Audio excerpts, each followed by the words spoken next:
Hey Rochester ALC, and welcome back to C103 News. Hope you all had a good Thanksgiving break. I know I did, Devin. You seem like someone that likes to hunt. Have you ever been turkey hunting?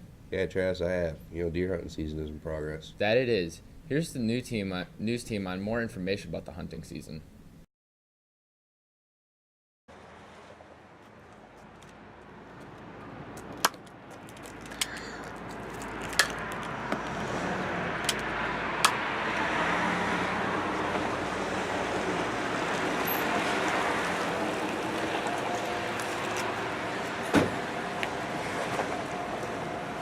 Nice one. Oh, yeah. Oh, shit.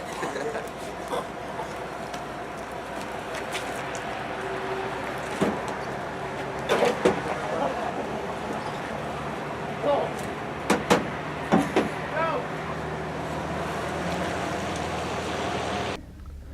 Alright, Brian, what do you like to hunt?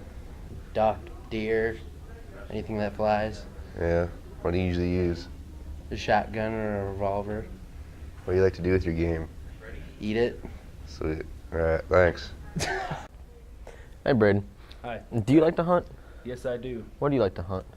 Deer and turkey mostly. I haven't really hunted anything else yet. Do you prefer a rifle or bow? Rifle. Why is that? You get better range and kill more things with it. Okay. What kind of gear do you have to wear in order to be safe when hunting? You have to wear 50% of your body has to be covered in blaze orange. Blaze orange. So, Okay. What do you use to bait animals?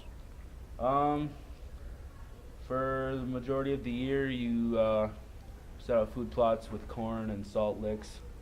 I think it's 2 or 3 weeks before the season you have to stop feeding the deer. Okay. Can you explain to us what game is for each season?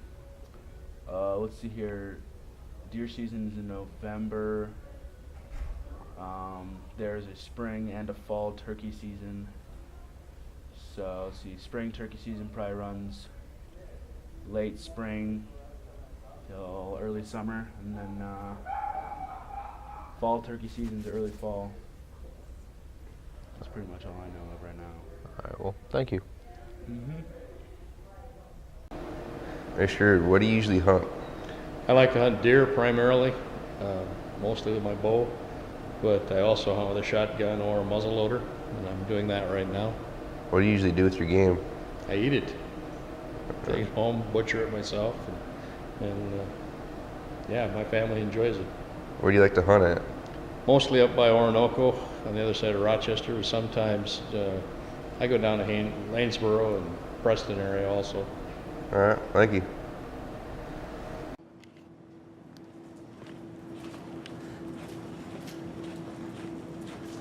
Man, that was a nice shot we got. Oh yeah. But we gotta tell those other hunters to stay warm. The winter's getting really cold really fast. Get gloves, warm boots, stay warm, and watch for those deer because they're moving. I hope you all learned something you didn't know about hunting. On a serious note, this week we had a speaker come to the ALC and share some information about getting involved in a cause we all believe in. That's right. Mrs. Molly's advisory decided to take on an important cause and got a blood drive going here. In case you're interested, get involved and listen up. Have you ever donated blood? No, I'm too scared. I've never done it before. Well, maybe you need a little bit more information about our school donating blood. Miss Molly, what gave you the idea to start the blood drive? Well, my advisory was talking about it at the time that Miss Patel's group was doing the We Scare food drive during Halloween, and decided that we would like to do something to help our community too. And some members of our advisory are already blood donors, so that kind of got us talking about this idea. And how long is the blood drive running for? Well, we're recruiting people now, and the actual date of the donation will be January the 13th.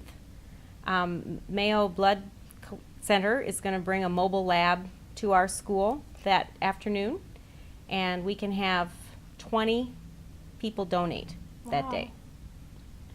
And what are some personal benefits for the people donating blood and other people? Our community in general always needs more blood. we don't have enough donations to cover the need.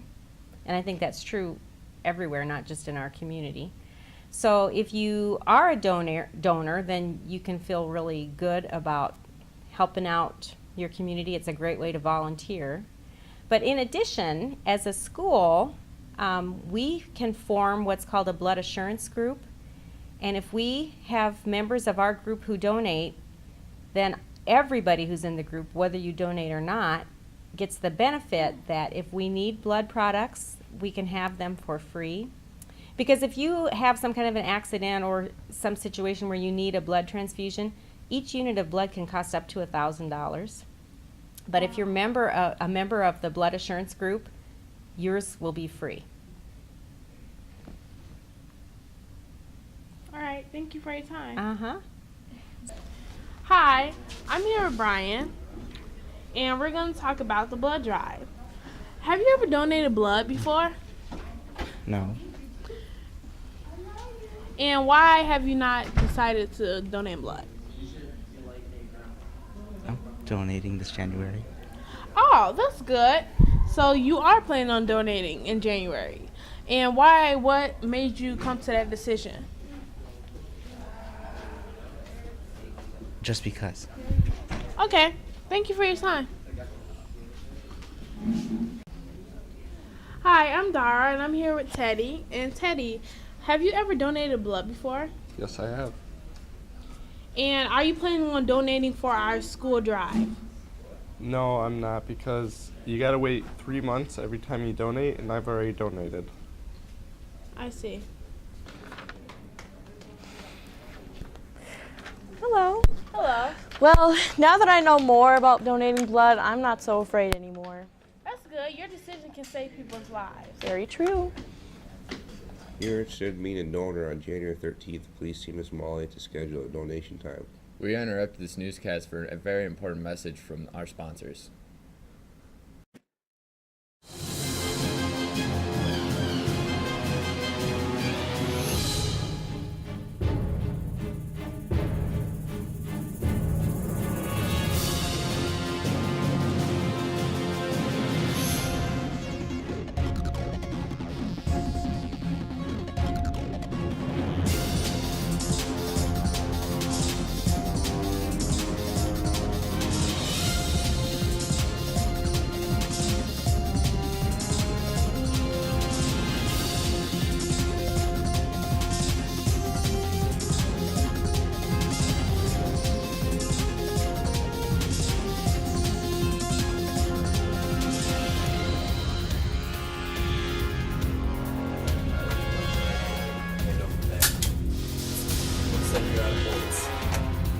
There's nowhere for you to run. Just hand it over, seriously.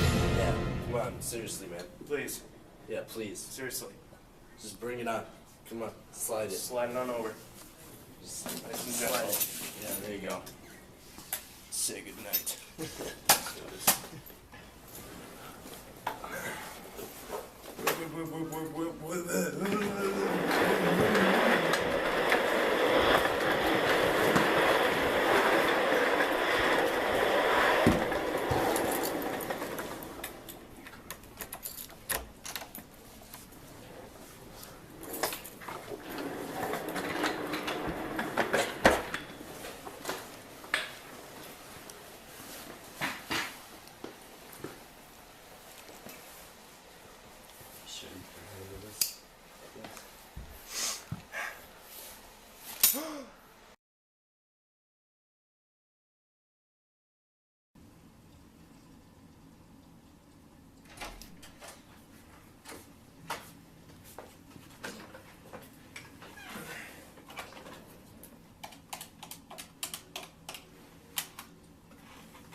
Rochester ALC, this is Karin.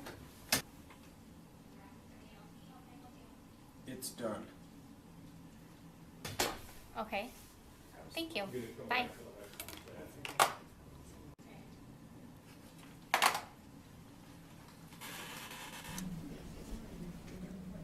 Well, I already ordered my yearbook, so I'm guaranteed to get one when they come in the spring. Make sure you guys order yours in advance so you're guaranteed a copy too. Seniors especially, order early. You don't want to miss out on our chance of having a yearbook for your senior year. I know we've all been hearing a lot about cell phones this quarter, but before you tune out, check out this story and take a different look at cell phones. Phones are now becoming lighter, bigger, and more expensive. Let's see how these people's phones have changed over the years. Today we're here with Mrs. D, and we're going to interview her about her phone. So, Mrs. D, how long have you had a phone for? I've had a phone for about 7 years. All right, and what was your first phone? My first phone was through AT&T on a monthly plan. I didn't like paying monthly because I didn't use all the minutes, so I went to a cheaper over-the-counter phone. And in the next 15 years, how much do you think phones are going to cost? It's hard to say. It depends on how technologically advanced they get. If you can start your car with a phone, it might get more expensive. Well, all right. Hi, I'm Namiria, and this is Mr. Stannisfoot, and I want to ask her about her history of her phones. Okay. All right, so my cell phone travel started with this lovely Nokia. Now, I thought I was pretty styling because I got this cover for my phone for my birthday. Got this phone, which you can only dial out on, for when I started going to Winona for classes when I was getting my teaching degree. So this was the only phone our family had.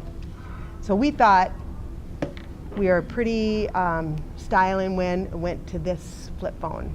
So all 4 of us in our family had this phone, and we were great. It was great. My husband's like, we don't need anything new. So we went to look at renewing the contract. It cost more for us to renew the contract with our 4 phones with this one than it would be to get brand new phones. So it's like, well, of course, we're going to get new phones. So we all got new phones. And this is the phone when my husband and I started texting. Our kids had already been texting with this phone. So we were up in with all the people in the mod stuff with texting.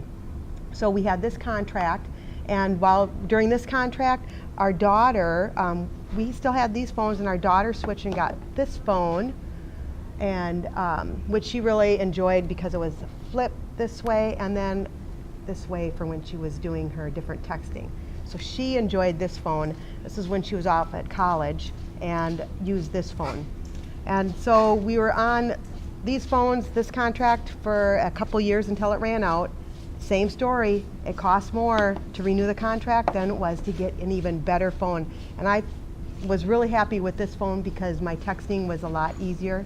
Because I don't like, what's that, they call it the T9, what is that? Yeah, I don't like that. It grooves up the words. So I was happy typing out my text messages. And we had these phones for 2 years, 2 plus 3 years.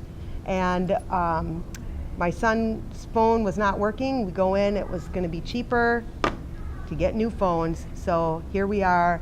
We're up with the ages. We've got our iPhones. And this is my latest phone. And I really enjoy my iPhone now. Do you think you're going to upgrade again? I'm sure we'll have to, because when we go back to renew or look at our options, it's going to be cheaper to go with what's the latest style, because this is already a year old. And I know it's outdated, but we're still sticking with it. Do you like our old school phones or our new upgrades now? The upgrades are nice because of the touch screen and the easier access getting to answering instead of fumbling and hitting the right button. This one you had to hit a certain button to answer the phone. You couldn't just hit any button. So things have progressed and gotten better and easier for us as the consumers. And here we all are having our fancy phones. Well, there you have it. Thanks a lot, Danelia.